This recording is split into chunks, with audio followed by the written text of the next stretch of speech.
1. Being intentionally selective about my friends. Remember the sayings. Show me your friends and I will tell you who you're, and also one good friend is worth more than 1,000 acquaintances. Well, myself, I have never forgotten them. Slowly, I'm coming to learn that life is all about the people you have in your circle. And this includes the friends that you keep. For instance, do you have a friend you can call when you've had your heart broken? Which friends will go out with you to celebrate your promotion? Keeping this in mind, I know it's not about having many friends. It's about having 2 or 3 friends who have truly got my back. Before, it was about making as many friends as possible, but nowadays is picking 1 or 2 and building upon them. It is less tiresome, less emotionally taxing, and more fulfilling. 2.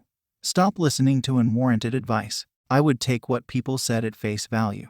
Nobody knows what this path today will look like. If someone older than you is giving you advice about the future, you should remind yourself of one thing. You were probably born with the internet, while they have lived most of their lives without it. We know more than we think. Stop sharing your dreams, just start them. Ask anybody in 2000 that cable would be antiquated in the next decade, and they would have called you stupid. 3.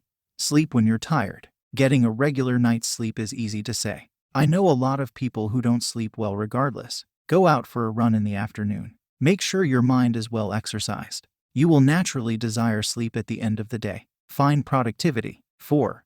Staying off social media. I made an impulsive decision to quit social media. I deleted my Instagram account and logged out of Facebook and Twitter. Also, I deleted the apps from my phone. Initially, I wondered how the hell I was going to survive, and the fear of missing out kicked me in beast mode. The 2 friends whom I told of my decision thought I had gone crazy and sarcastically wished me all the best. I thought it was going to be terrible, but I was determined to stick by the insane decision. And stick I did. It's been 3 weeks since, and life has never felt any better. It's more relaxed, happier, productive, and 100 times more peaceful. I have realized that I used to waste a lot of time on social media trying to grasp the latest gossip, trends, and all possible vanity. In the morning while sipping my water, I would spend more than an hour going through my phone to catch up with the rest of the world.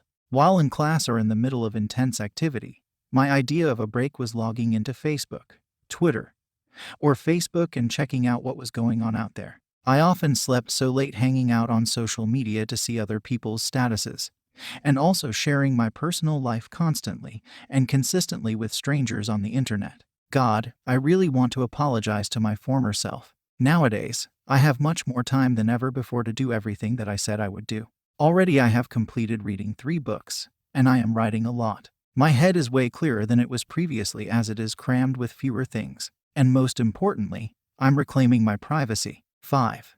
Wear clothes that fit. I dropped my weird fitting things. Notice I didn't say anything about brand names. I get compliments for my sweats sometimes. I wear things that are comfortable and that fit me well. It's cheap, it's efficient, and it makes you look better. They say if you look good, you'll feel good. Or is it if you feel good, you'll look good? 6.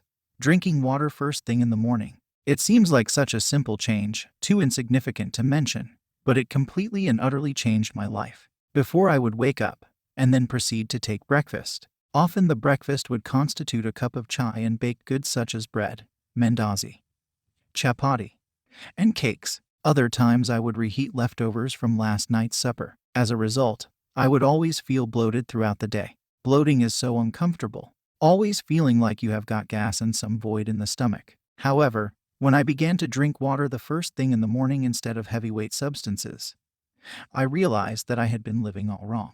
I had finally stumbled upon the light. I drink approximately 700 milliliters of warm water each morning over a space of 30 to 40 minutes. Then, I will go about my business while waiting for at least an hour before I can put any solid food in my mouth. Eventually, I noticed that I no longer felt bloated, as my stomach was easy. Moreover, there's some awesome kind freshness that I usually experience. It's as if the water washes away the sins in the digestive system, and it does feel really good. Oh, guess what else I discovered? My waistline was becoming smaller. I was actually losing weight that I had struggling to shed off previously. Talk of killing 2 birds with 1 stone. 7. Practice calmness and patience. Look, stress is here. Stress is there. Stress is everywhere. But whether or not you stress, things are going to run their course. A level head is far more useful than an emotionally hijacked one. You don't have to pretend that everything is okay right now, but you should stay confident in your calmness that things will get to be okay. 8. writing down my thoughts, ideas. If there's one thing that I'm proud of, it's the fact that I have consistently maintained having a physical notebook and a pen at hand at any given time.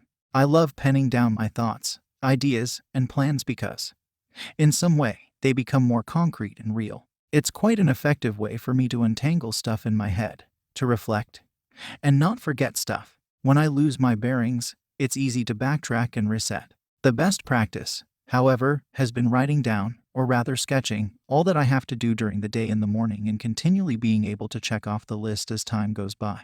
It's oddly fulfilling. 9. Remember the word no. You don't owe anyone anything unless you think you do. Don't say yes because you're obligated. Say yes because you actually want to.